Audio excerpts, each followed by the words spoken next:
I could tell Yeah. my maths is not medicine today. You went to the boarding school. Yeah. So you should know the maths. I'll calculate it at the end of the video.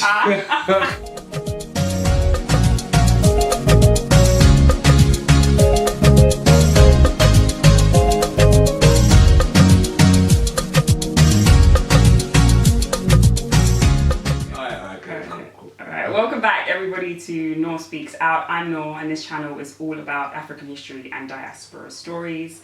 And on this episode I am really excited to introduce my guest, Tatenda. He's going to tell us a little bit about his story, his history and his experience of moving from the beautiful Zimbabwe and coming to the UK. So That's a while ago. A while ago. If you wouldn't mind, can you introduce yourself? I gave you a little mini there. Tell us a little bit about yourself, and if you could also tell us where in Zim you grew up and when you came to the UK, please. Okay, so my name is Tatenda. I came here when did I come here? I came here when I was 10 years old. So it's a while ago, but I won't say my age. I'm getting a little. I've got one grey hair. But anyways, so came here when I was 10 years old. And I used to live in a town called Chitungweza. So it's called Chai Town, Chitungweza. Okay. Yeah. So it's like the equivalent. How can I say? It's the equivalent to maybe New Cross, or do you know New Cross, Lewisham? But why? Like in terms of it's not in the city. Yeah. But it's like suburbs-ish.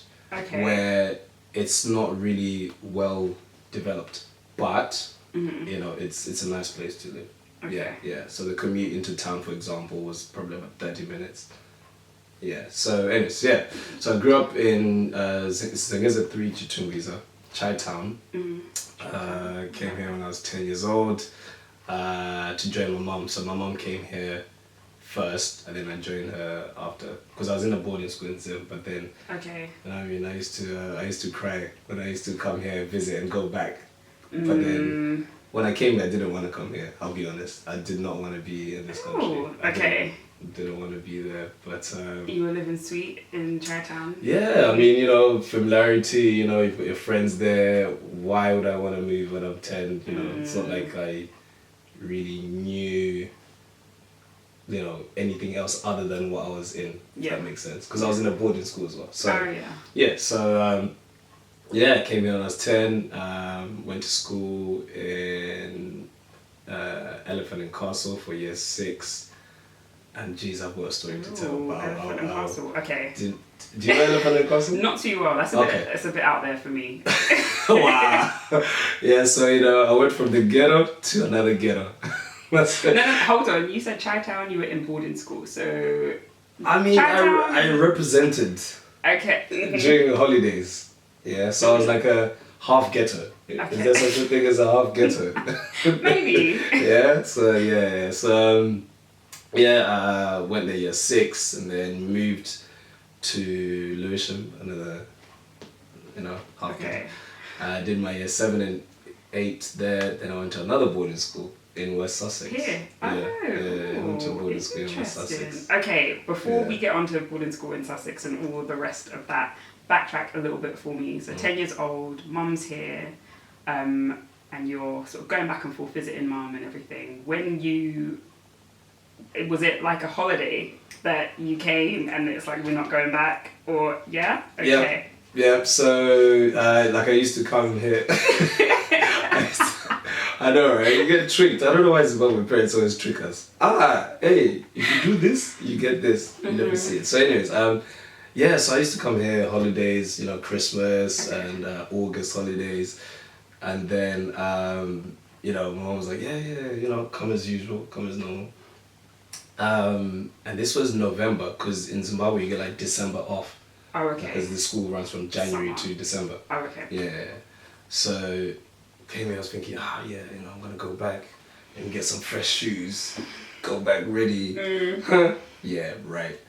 And then I never went back. Never go back? Yeah, I never went back. So literally, Mum was like, yeah, you're staying here. I was like, really? And then the next day, we're going to a school. Oh, because we're not in, like, summer term. Nah, exactly. Winter time, joining a school. So imagine in January, and I had to write my, what are they called, SATs? Oh, year 6. Yeah, year 6 exams in June. So I had 5-6 months to get caught up. And I never really spoke English because, you know what I mean, I was from the ghetto. You didn't speak English? I did, but it was, that type of English where sometimes beg, it doesn't work. It doesn't work. It works, so. It works. But, but funny enough, I actually met somebody who was from Zimbabwe, and he was I wish I could actually find that guy. His name was Jonathan. Okay. He was from Zim, and he was in my class, and he was the most popular guy there. Yeah. He was tall. You know what I mean? He was fair-skinned, light skinned, if you want to call it that. So it's like, oh, you're from Zim. Yeah. I was like, yeah, man. But obviously he had the London lingo, and I'm coming with the fresh English, Yes. Jonathan.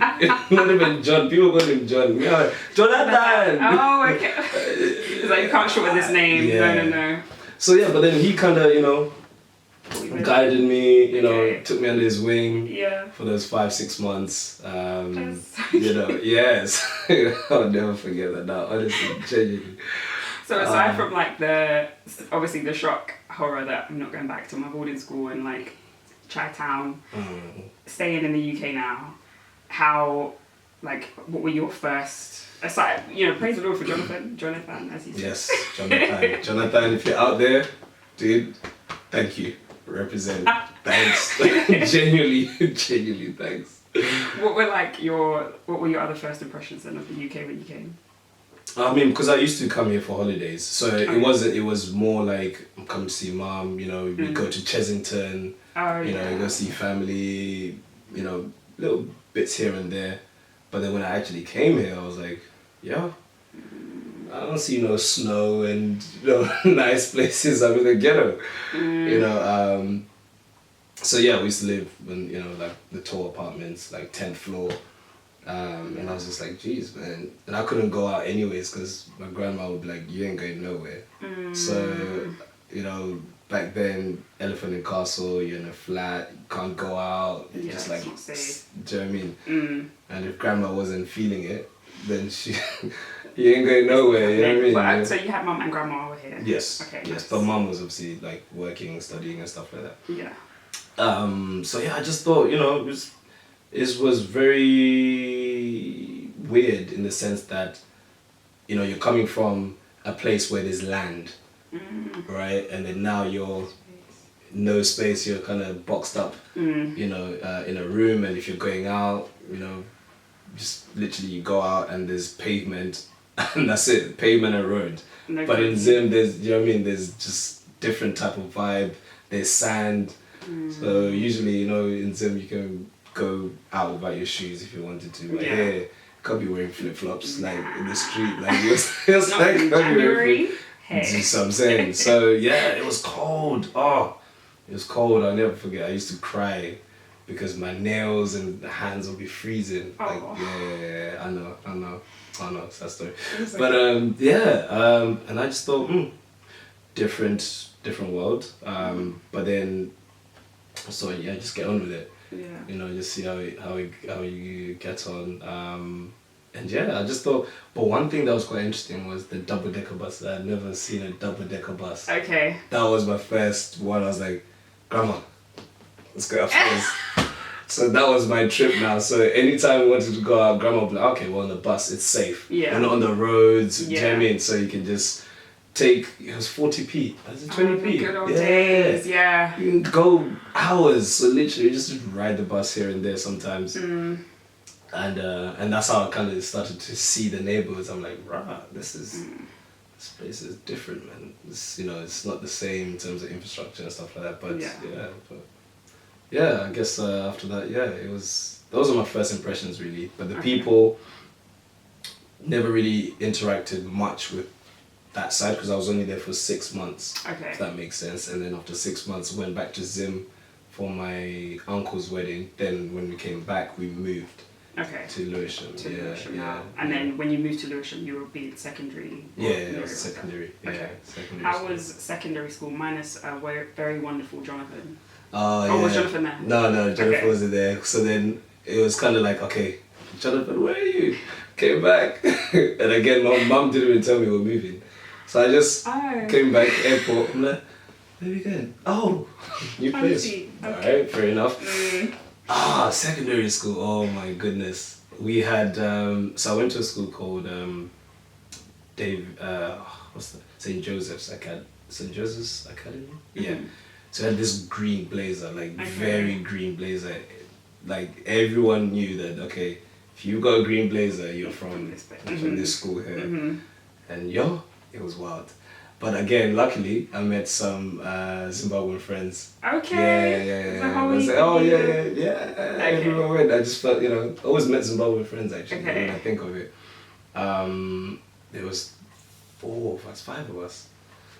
I don't want to say the names too. A mix of girls and guys? No, all guys. All guys. It was a girls' school. Oh, fine. It was a boys' school. Yeah, it was a boys' school. So there was 4 or 5 of us. So it was a seamless transition in the sense that we could speak our language. Do you know what I mean? Like, I hated all of you people in school that were speaking your language. I can't lie. Oh my goodness! I was so chill. Why?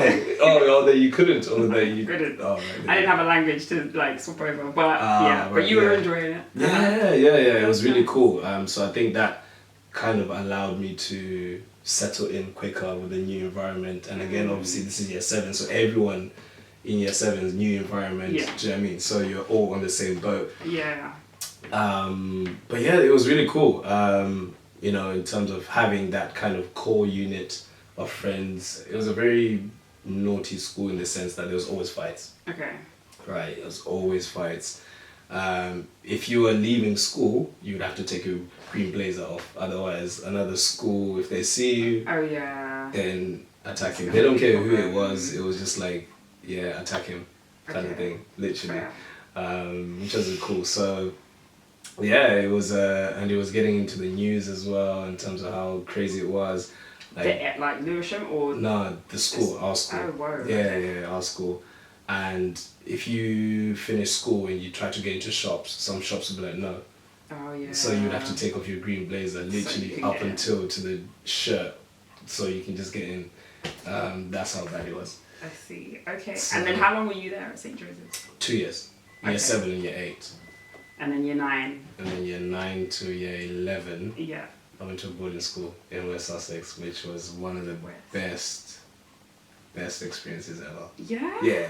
It was one of the best experiences. Okay.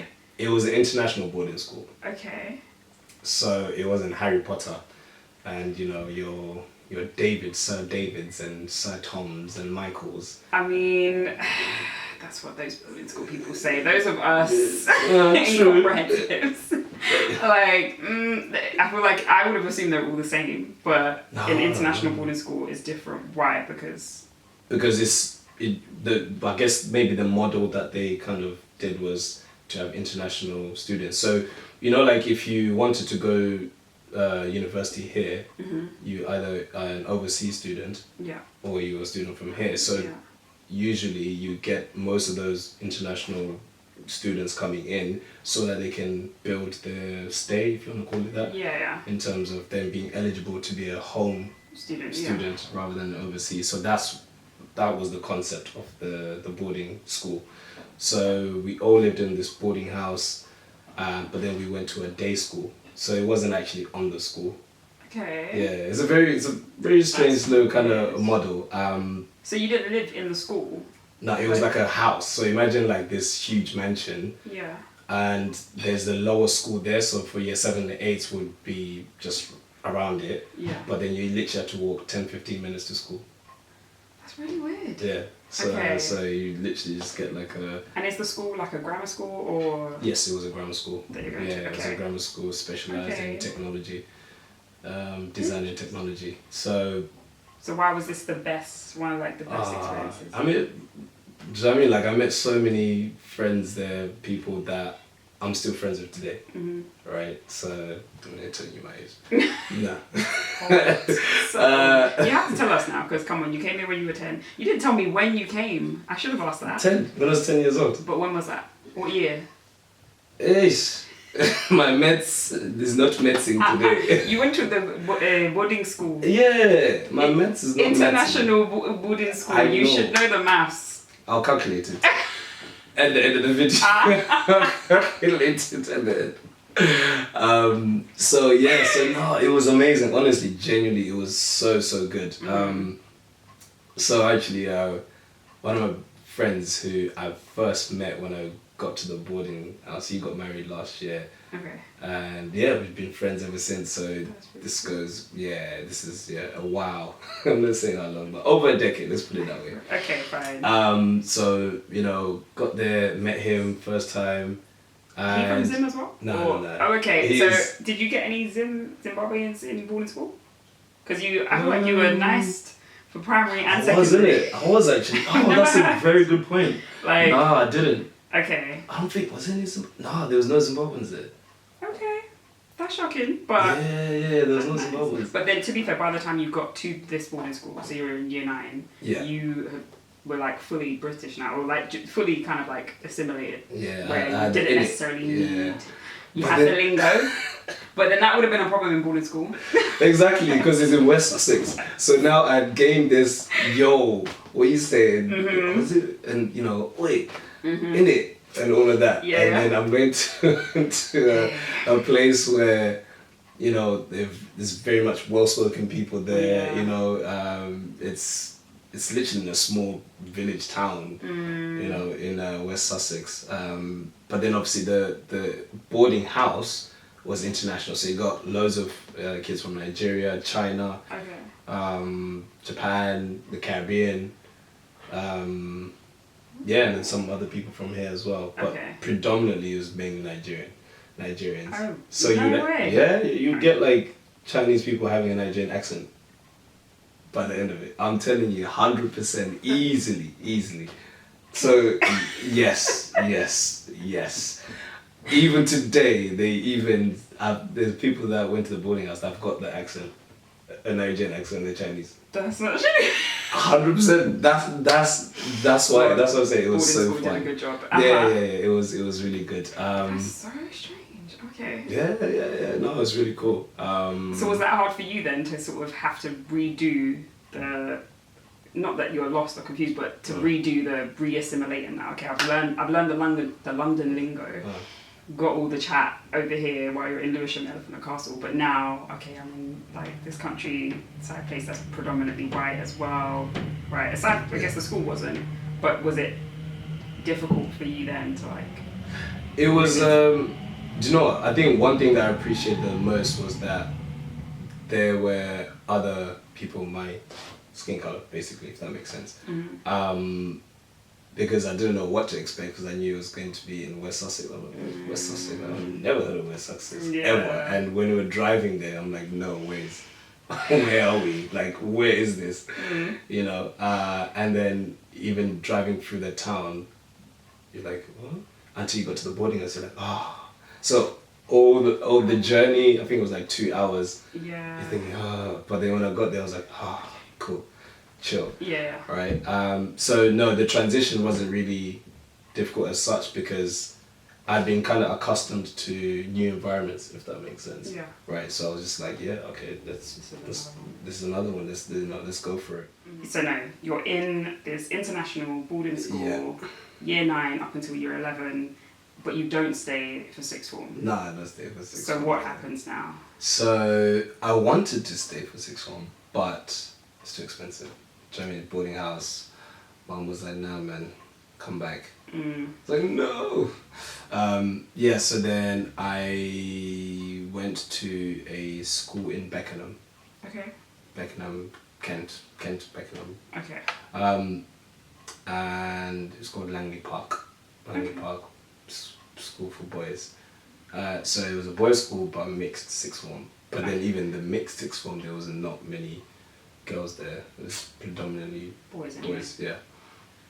Yeah, so that was a pretty interesting experience in terms of going from ghetto to village life, from village life, not to the ghetto, but living in the ghetto, but going to a nice school. Nice school, sixth form, more colours. It's now more diverse in terms of going into school. You know, it's sort of like, okay, cool. How was it in terms of like your relationship with like your mama and grandma at home, right? Because so you were kind of not independent, but you were free, I guess, in your house, boarding school, and all that kind of stuff. So I mean, grandma went back home obviously because I was boarding school. There's no need for her to be around really, and then but again now coming back because I had this independence, right? Like where I do me, right, or we're doing us, if that makes sense in terms of, you know, if you want to go out, you go out, but you still had to sign in and out if you wanted to leave the boarding house premises. Okay. But now coming back to London, it's like I'm not familiar with where to go, who's there, and etc. So that's when I then linked up again with my Zim brothers from year 7 and 8. And then one of them, I don't even know where he is now. He's somewhere. Then I started hanging out with them as well again. But then at home, it was sort of like, now I have to really listen to mums again. I really have to make sure that, you know, if I eat, the plate has to be clean and put away straight away. Okay. So I like it. Long, but then as well she would work nights anyway, so sort of like, you know, I'll do whatever and then wake up in the morning, wash the dishes before she gets it. I don't know why I did that. Like we should have just washed it if I was there. But anyways, you know, boys will be boys. But so it was an interesting experience in terms of just that's how I actually started learning how to cook. Put it that way. So I started learning how to cook. Obviously, single parent. She's not going to be cooking all the time, but she did cook. But then I'd grease the food, so she's like, no, you need to learn how to cook. So I started cooking. It was pretty cool. But then again, I was always now playing basketball. Now I played for a club. Oh, okay. You know, so I'll be out. A bit more serious now. A bit more serious. Just a little bit. So that was pretty cool, and then I would, you know, hang out with my friend as well. But there's two of them. One of them, he's actually still around. Actually, I just bumped into him randomly a couple of months ago. Basketball and going out here and there now, you know, that's house parties now, you know, growing up now, you know, like 17, 18, you're like, oh, there's a house party, Yeah, mum's doing night shifts. Mum's doing night shifts, I'm out. Oh my goodness, there's one story. So what I used to do basically, I'm not advising you guys to do this at all, but there's a big party, big party going on.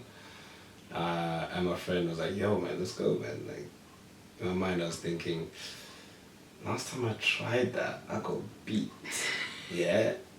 But do I want to miss it? Nah, I said, let me go. So, did my old trick. Put the phone off the hook. You know, engaged. Went to the party. It was literally,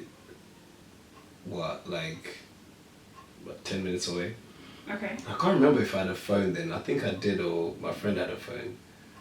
So we're at the party. Enjoying. And all of a sudden, Mum's calling. Like, where are you? Calling your friend. Yeah, I can't remember if it was my friend or my phone. Yeah. But usually I would be always on the house phone, so she would hardly ever call my phone. Okay. Because she knows I'll be home. Right? Oh, you should be. Oh, I should be at least. So I'm like, flip. And these guys obviously, you know, one's Jamaican, one's half Jamaican, half English. They don't know about them beats like that, like the belts and the you know, mugoti, you know, the stick, the cooking stick. They don't know about it like that. So in my mind I was thinking, okay, what am I going to do now? So then I answered the phone. I was like, I'm at home. He's like, no, you're not. I said, no, you're not. I'm home. I was like, oh yeah, I'm around the corner. Oh yeah, wow. She's like, where are you? And then she ended up coming there. She And I came to never, Hawaii? yeah, it was real. And I was outside walking, right? And then my friend, imagine my friend hid in the bushes. He didn't want the, he knew what was coming. He knew what was coming. So he hid in the bush, and then my mom comes like, "Why? Where's your friends? You know, like, where's James? Where's James?" I was like, "Well, he's there." And then my mom tried to go to James and be like, "Why are you taking my son there?" And then James was like, "Hey, bro, talk to your mom, man. I don't want it." And I was thinking, this is embarrassing. Like, how are you gonna, you know? On the roadside, and like people are all around as well. Yeah. This is like in the middle of the night. She was at a night shift, and then she ended up going back to work. She was like, "I'll see you tomorrow. I'm gonna beat you." And you know when you can, I could tell the like, yeah. beat you tomorrow. You had like hours to stew on it as well. And I had it in my mind as well. I was stewing in my mind. Yeah. And then obviously, you know, you do that tactic of wearing 2 trousers and stuff. The next day she's like, "Go take that off." Go take it off and come back. That beating was vicious. And then it was the last beating actually. I was okay, so you learned. After that, I was like, I mean, it was the last beating. I wasn't gonna be taking off. I mean, do you know what I mean? You know, it was sort of like, I guess maybe she was scared as well. To be like, you know, only child, work, what's happening, pollution, knife crime, gun crime, all of this stuff. But yeah, so that was one of the highlights anyways. But then after that, I ended up going out. She let me out. Okay. Cook food. I'm like, "Here you go, mom. By the way, I'm going out." Okay, so as long as the plate was served. Yeah, as long as the plate was served. Okay, so that's why you learned to cook. That's the real reason. So that you can enjoy life. So I can chop life. Literally. But sixth form was good. After sixth form, then of course went to uni. Did a first year in Kingston, then transferred to Canterbury. Yeah. What did you study? So I studied business and human resource management. Okay. Yeah, joint honours, which is the field I'm still in now. And you transferred to the same in Kent as well? Yes. Okay. Yeah. That was Canterbury. Canterbury, yeah. That was my bread and butter. I knew what I wanted to do in terms I wanted to do with people, but within a business setting. Okay. So and back then obviously it wasn't really cool to do HR. It's like, it's a women's field, you know, and stuff like that. So there's only 3 guys in the class that are, you know, and everybody else obviously is girls. But yeah, so obviously that's where basketball really took off. And I was captain. So obviously, you know, you get put on the pedestal, just a wee on the high horse, you know. But yeah, no, it was cool. Met really cool people that I still speak to today as well. Uni. Did you try America on the basketball side of things? Did I ever try? No. I was too short, man. Look, I'm like 5 foot. I would have had to bust my guts off. But then to be fair, I had an opportunity to go to another school for basketball, American private school, but the money was not moneying enough. And you know, mom was like, what? Go face your books, man. Just go face it. Sports, what? Music, where? Books. Yeah, so there's no point. There's no point of trying to convince her, at all. But yeah, so uni, then finished uni, then worked in retail for about a couple of years, just trying to figure out, what's next. Nearly went to Czech Republic actually to live. Yeah. That's really weird. I had an offer to go and do recruitment consultancy there, but then I couldn't go because I didn't have a British passport. I only had a visa, so, and the offices, there's one in Germany, one in Czech Republic, one here. I can't remember where else. There was another 4th country. But then I would have had to move around, and of course they couldn't be sponsoring visas and stuff. They're like, nah. And then that's when I was like, snap. And then that's when I started working on to get my British passport. You know, and then got into HR, the council in terms of work. Okay. Then NHS, of course. Mm-hmm. Yeah, and then that's all sure. And then the rest is history. And the rest is history. And the rest is history, okay. career-wise. So can I ask you, like, at whichever point I guess you are happy to share with us, was there anything like that you particularly struggled with, having moved from here and like got been in school and university or thereafter? Were there any particular difficulties you feel like you faced here? Yeah, I mean, like especially if you're moving a lot, trying to orientate yourself into an already established environment. What I mean by that is like there's already groups of friends there, or you already know the environment that you're going to be in. So I've always had to adjust in that sense. It started to get a little bit annoying, because at each stage, you're like, oh yeah, this is really cool. You build relationships and etc. and then you move again, kind of thing. So a little bit of that in terms of making connections. But then now I look back, I'm like, okay, it's not a bad thing because I've got such a big network of friends from different places. Do you know what I mean, that I still speak to and stuff. But at the time, that was a little bit challenging. Okay. Of course, there's a little bit of racism. So when I was in boarding school, I remember coming out of the school, and there was this little kid. He just looked up to me like this, like. And then I looked at the kid, and I looked at the dad, and then the dad was like, "Oh, sorry, he's never seen, in person before. It's only on TV." Oh. And I'm like, "Oh, okay." So then that's when I started noticing that some people can actually like treat you differently in that sense. Because I mean, obviously, predominantly white school, there would be sort of like little conversations here and there. So that was kind of annoying. But then I think after a while, just based on friendship groups and you just kind of establishing yourself, that kind of settled. But yeah, that used to annoy me quite a lot.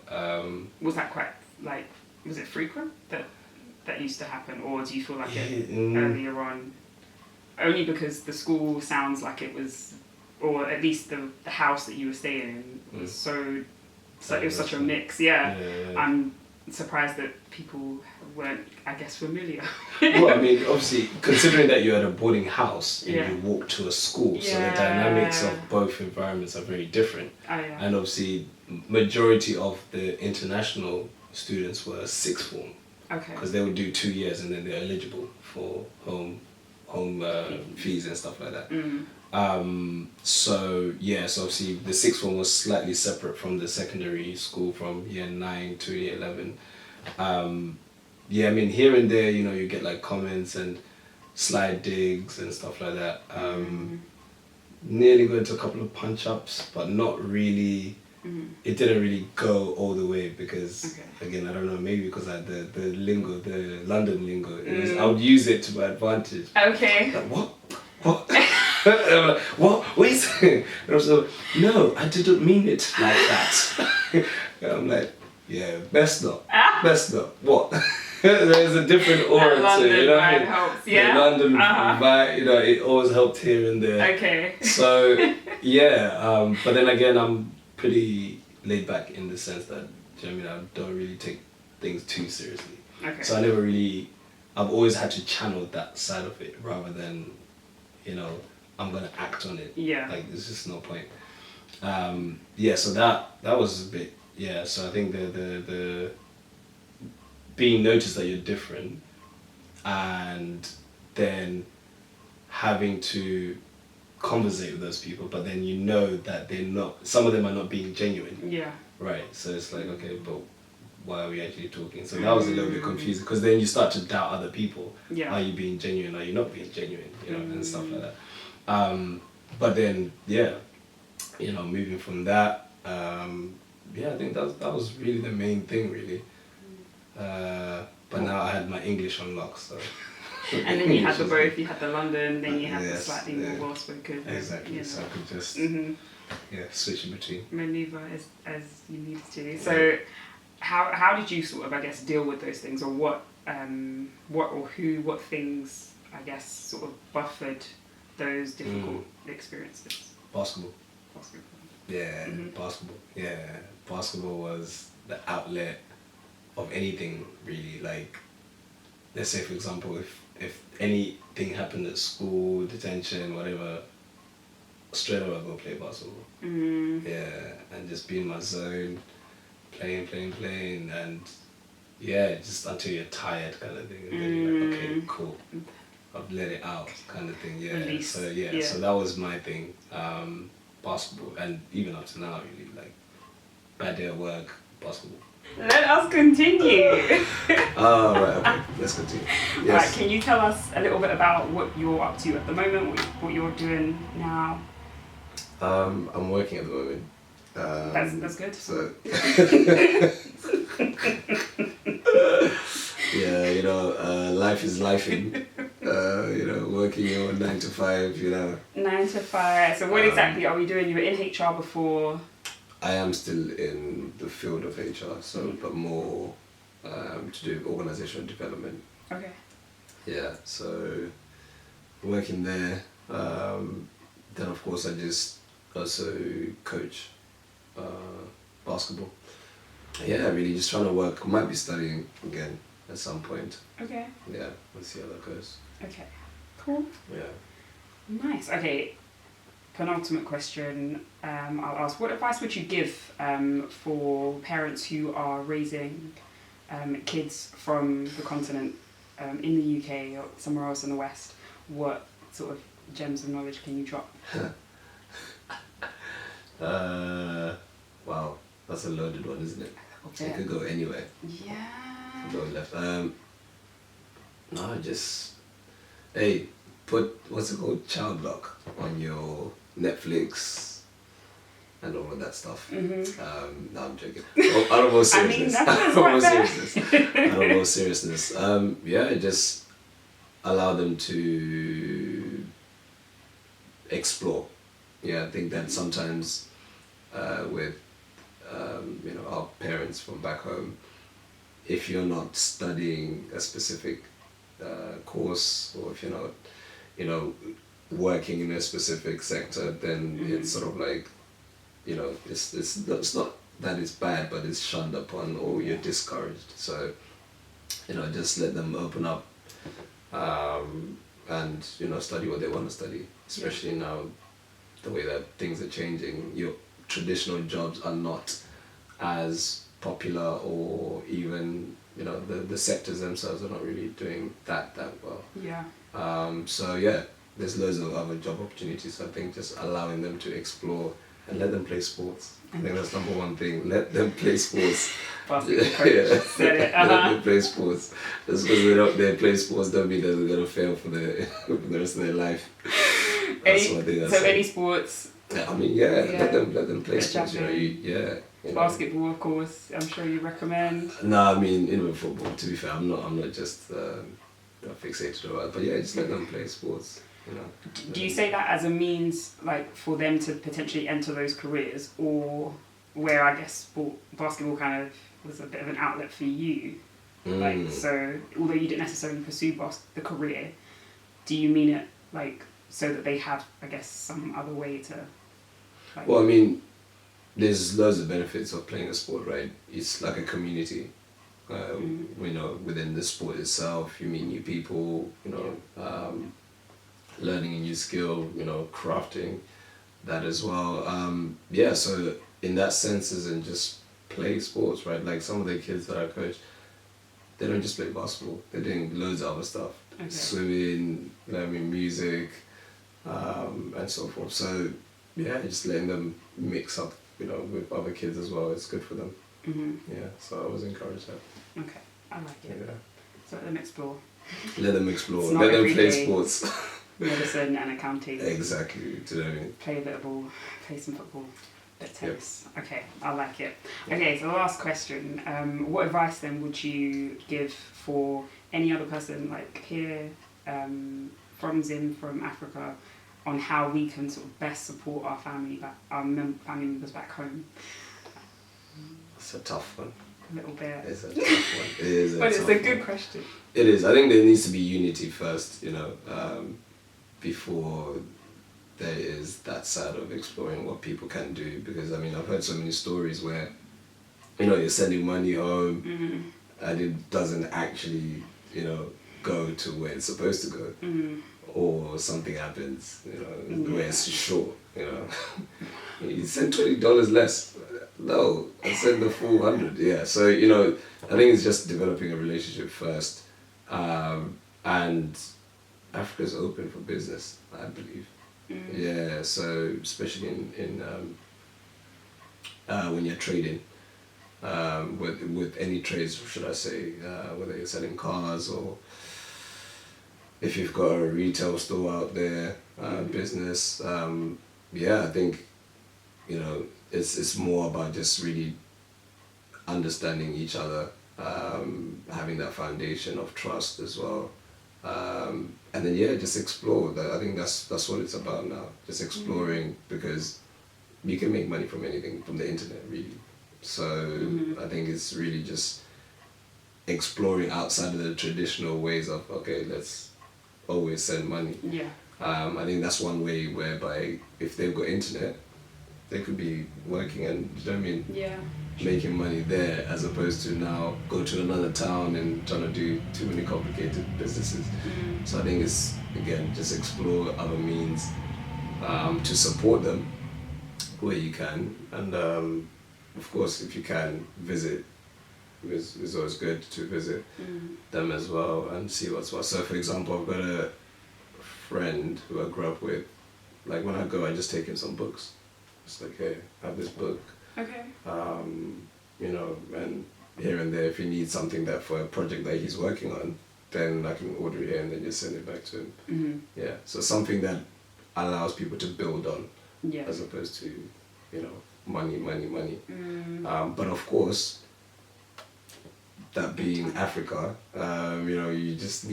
people need money at the end of the day. So it's just trying to find the right balance between relationships and exploring other business opportunities. Okay. I like it. Yeah. It's good advice. Good advice. It's kind of trustworthy, kind of. That's cool. I haven't got anything else. Is there anything else that you want to share or add? Anything maybe that I didn't give you a question, I didn't put it to you. Anything else you want to tell the people before we wrap up? No, not really, no. I think I genuinely think this is a good thing what you're doing. So yeah, this is great.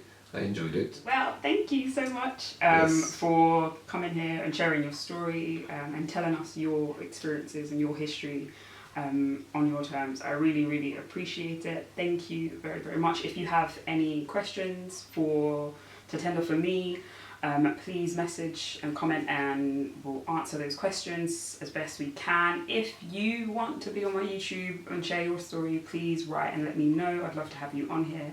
But thank you again for watching. Thank you, Tatenda, for being here. I appreciate it. So, for today, this is NorSpeaksOut, sorry.